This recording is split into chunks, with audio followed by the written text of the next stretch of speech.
25.2 is about to go down. I'm gonna get warm, get ready, got my game plan, see if I can execute and beat my time from 2022. Time in 2022 was 7 minutes and 13 seconds. I want to beat that handily today. I think I can. I'm fitter. I'm stronger. I'm going to be a little more aggressive, which means I'm going to take a little bit of risk today. We'll risk it, see how it goes. And if I've got to retest on Monday, I'll retest. No big deal. I'm always nervous. I got 20 minutes to just be nervous. I don't need to be nervous, but I am.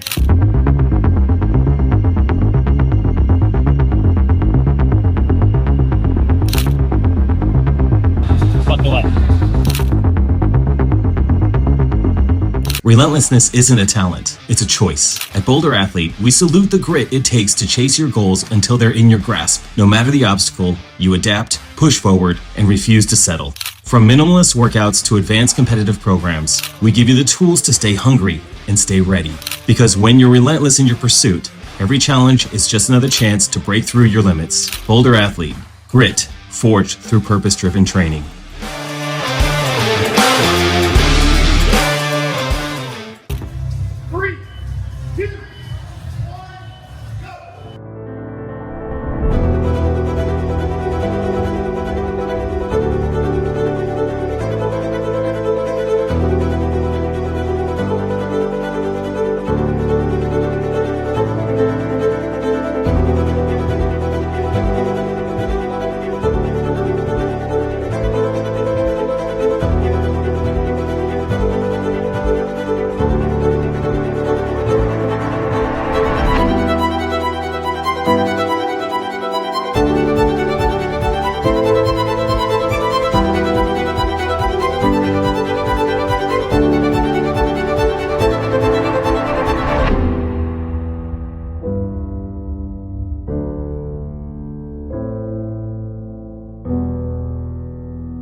Ouch. That's good. I'm happy. All right, guys, that's a wrap for 25.2. It was painful. It hurt like nothing else. And it's really funny when we think about the fact that we do this to ourselves. And this is our sport. This is our hobby. We enjoy stuff like this. But in the moment, there's nothing you can do but finish the workout, lay on the floor, but we're done. One and done on that one, I think. I really don't want to do that again. If you have questions, thoughts, comments, leave them in the comment section. I love responding to your comments. If you haven't subscribed to the channel, click that subscribe button, like this video, and as always, your best days are ahead of you. Fortune favors the bold. See you next time.